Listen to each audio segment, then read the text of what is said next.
आज बात करूंगी इमोशनल नमनेस पर। बहुत लोग इमोशनल नमनेस को डिप्रेशन समझ लेते हैं, लेकिन साइकोलॉजी और एस्ट्रोलॉजी दोनों की अंडरस्टैंडिंग से देखें तो दोनों सेम नहीं होते।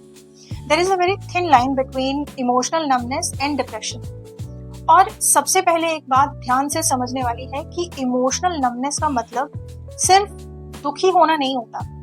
कभी कभी इसका मतलब होता है इतना ज्यादा फील कर चुके हो कि आपके सिस्टम ने टेम्परेरी फील करना बंद कर दिया है। ये एक इमोशनल शटडाउन स्टेट होती है। अब इमेजिन करो, अगर किसी मशीन पर कंटिन्यूसली ओवरलोड आए तो क्या होता है, वो हीट होकर ऑटोमेटिक प्रोटेक्शन मोड में चली जाती है। ह्यूमन नर्वस सिस्टम भी कुछ ऐसा ही करता है। जब इंसान बहुत ज्यादा स्ट्रेस से गुजरता है, रिपीटेटिव इमोशनल पेन एक्सपीरियंस करता है, बिट्रेयल, ट्रॉमा, रिजेक्शन या फियर को सप्रेस करता रहता है या कंटिन्यूसली सर्वाइवल मोड में रहता है, तो एक पॉइंट के बाद माइंड और इमोशंस डिस्कनेक्ट होने लगते हैं। इंसान कहता है मुझे कुछ फील ही नहीं होता, ना ज्यादा खुशी ना ज्यादा दुख, मैं बस फंक्शन कर रहा हूँ, अंदर से ब्लैंक सा हो जाता है। ये इमोशनल नमनेस हो सकती है। अब साइकोलॉजी के पर्सपेक्टिव से समझो तो इमोशनल नमनेस अक्सर एक डिफेंस मैकेनिज्म होता है। माइंड कभी कभी इमोशंस को कंप्लीटली बंद नहीं करता, वो उनकी वॉल्यूम लो कर देता है ताकि इंसान सरवाइव कर सके। क्योंकि नर्वस सिस्टम को लगता है अगर मैंने सब कुछ डीपली फील किया तो शायद मैं इमोशनली ब्रेक हो जाऊंगा। इसलिए नमनेस कभी कभी वीकनेस नहीं होती, कभी कभी ये बॉडी और माइंड का सर्वाइवल रिस्पॉन्स होता है। अब सवाल ये है कि इमोशनल नमनेस डिप्रेशन से अलग कैसे है।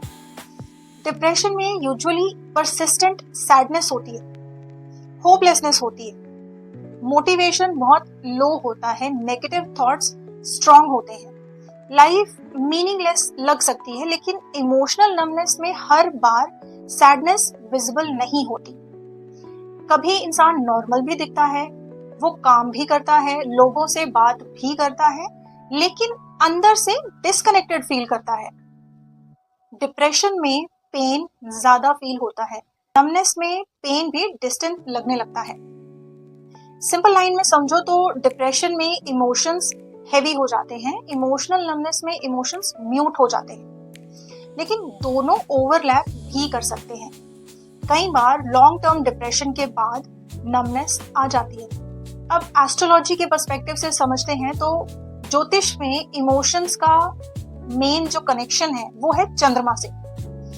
चंद्रमा हमारा मन है, इमोशनल फ्लो और इनसिक्योरिटी बताता है चंद्रमा।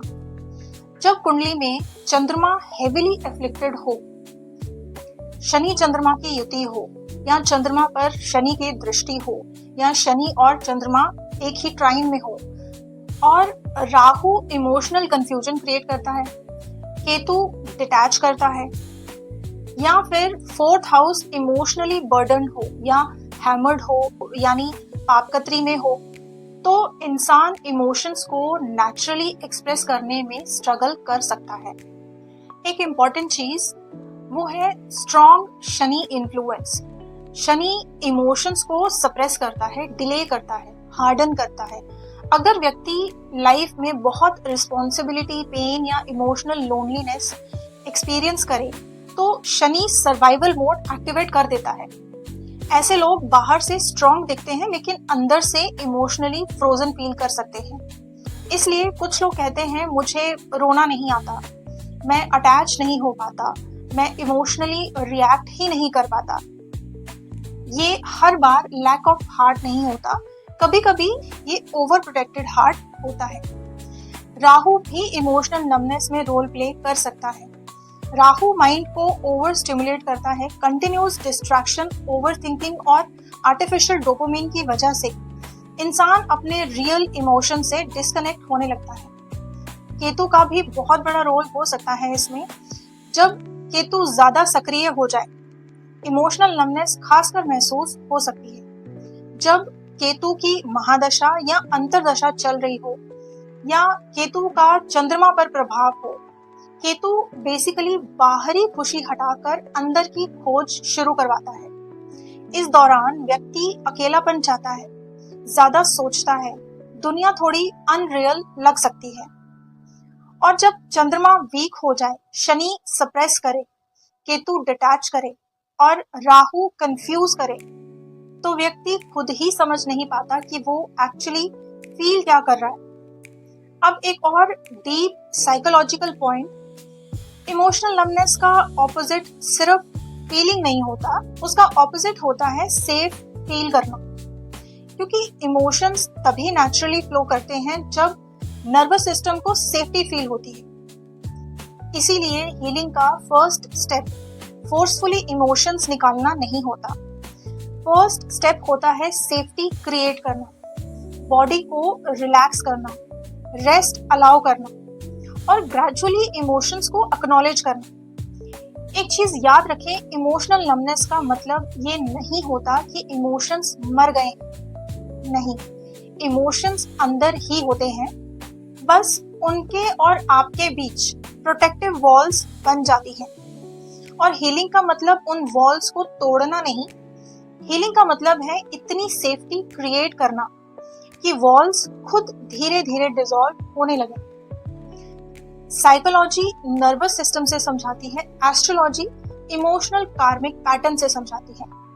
दोनों का पर्पस सेम ही है, अवेयरनेस, ताकि इंसान खुद को और दूसरों को जज करने के बजाय समझ सके। अगर आपके आसपास कोई ऐसा पर्सन है तो उनको किसी भी चीज के लिए प्रेशराइज मत करो, उनकी किसी भी बात को पर्सनली मत लो, उनको एक सेफ स्पेस दो जहां उनको ये ना लगे कि उनको जज किया जा रहा है, और अंडरस्टैंड करने की कोशिश करें। Stay connected for more. नमः शिवाय।